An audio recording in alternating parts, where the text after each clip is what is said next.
Alors, bonjour, je suis Éric Malenfant, coordonnateur du Défi Everest Sherbrooke. C'est la première édition. C'est la première fois que ça se passe ici à Sherbrooke. Mais dans les faits, ça fait 7 ans que ça existe. Rivière-du-Loup, c'est leur 7e édition, puis c'est la première année qu'ils s'exportent dans plein de villes au Québec. Rimouski, La Pocatière, Témiscouata-sur-le-Lac, Saint-Georges-de-Beauce, Rivière-du-Loup et Sherbrooke. Ça fait 6 villes en tout. Je me suis impliqué là-dedans parce que je suis impliqué dans la fondation de l'école où je travaille, éducation aux adultes, Centre Saint-Michel à Sherbrooke. Et puis, on essaie de trouver une manière différente de faire une collecte de fonds. Puis, on s'est rendu compte que tout le monde fait à peu près la même chose, puis on est en compétition les uns avec les autres. C'est difficile de se démarquer.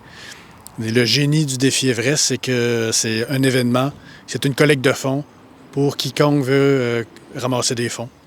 Donc, on va aller chercher... Donc, présentement, on est à peu près 3 semaines de l'événement. Il y a déjà 82 000 qui est ramassé. Et ça va aller dans 35 organismes différents.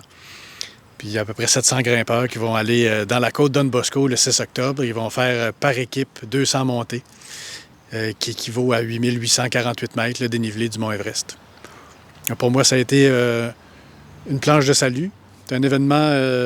très opportun dans ma vie parce que j'ai été en arrêt de travail depuis le mois de décembre. Puis j'ai beaucoup de misère à rien faire, puis à pas bouger, puis à pas me sentir utile.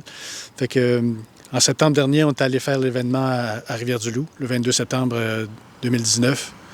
Non, 2018, pardon. Et puis, quand on est revenu, on s'est dit on l'importe à Sherbrooke. Puis je travaille là-dessus là, depuis cette date-là, depuis septembre-octobre 2018. Voilà.